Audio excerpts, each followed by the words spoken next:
We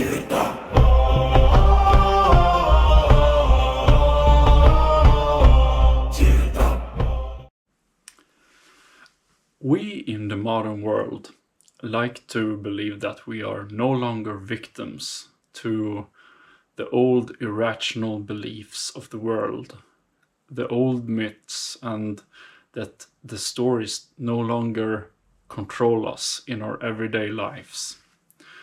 But let me ask you, then why are we still,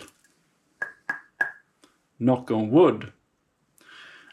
And you might be one of those people who like to throw a pinch of salt over your shoulder just to make sure that you don't jinx something. And sometimes, at least me, I feel almost compulsive need to touch certain trees. Not all trees, but those old trees, the oak trees that stand out, for example. And I have a little story to share. Some years ago, I traveled the Pacific to go to Chicago for a business venture, we could say. And the moment I touched down at the airport, I had this urge that I needed to go to Lake Superior and just touch the water. I've always been like that in new places. And so I did. And after that, I could continue on with my ventures there.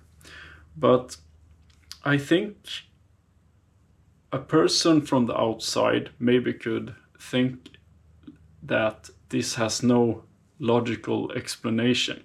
It's meaningless to feel this way. But like I said, it felt absolutely necessary. And if you're honest, I think you do these things too, because you knock on wood, you avoid jinxing things all the time, I would bet money on. And you can also feel it in certain places. You can feel that some places feel heavier, or they might feel lighter or more alive than others. And this isn't some random thing, I would argue. This is animism in a modern form. And here in the north, where I live, and I have lived all of my life, these things never really disappeared.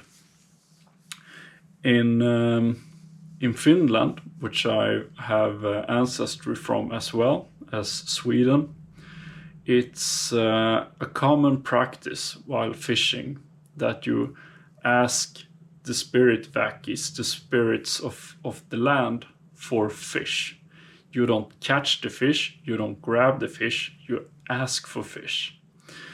And, you know, there are still practices in the mines here in the Nordics where you knock on the mountain 3 times, not to upset the lady of the mountain, the guardian of the mountain, if you will. And it's common practice here in the north not to raise your voice in the forest. It's actually very important still until this day. And if you do raise your voice, other people will recognize it and stare you down for the rest of your hike. So don't do that. But these are not written rules, of course. These are just old inherited behaviors. And they are enforced because the alternative feels wrong intrinsically in your whole body and soul. And some people think that animism is about everything having a face, so to speak. That's not what animism is at all. It's rather an instinct that the world is not an empty place. Rather, it's an idea and a feeling of that everything in the world itself is alive in some sense. That places actually carry something. A place carries memories over millennia or millions of years even.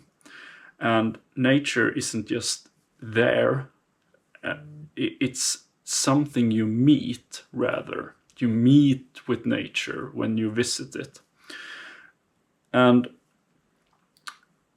we have these animistic practices all over in the modern society as well. For example, have you ever had a car that was old, and you sit there and trying to crank it up and you say, come on, start, you old bugger? That's an animistic practice, because you're talking to the car like it's alive. And for any one of you who have owned a classic vehicle, you would probably think that it's kinda alive. Think of the movie Fast and the Furious, I think, the classic car Eleanor.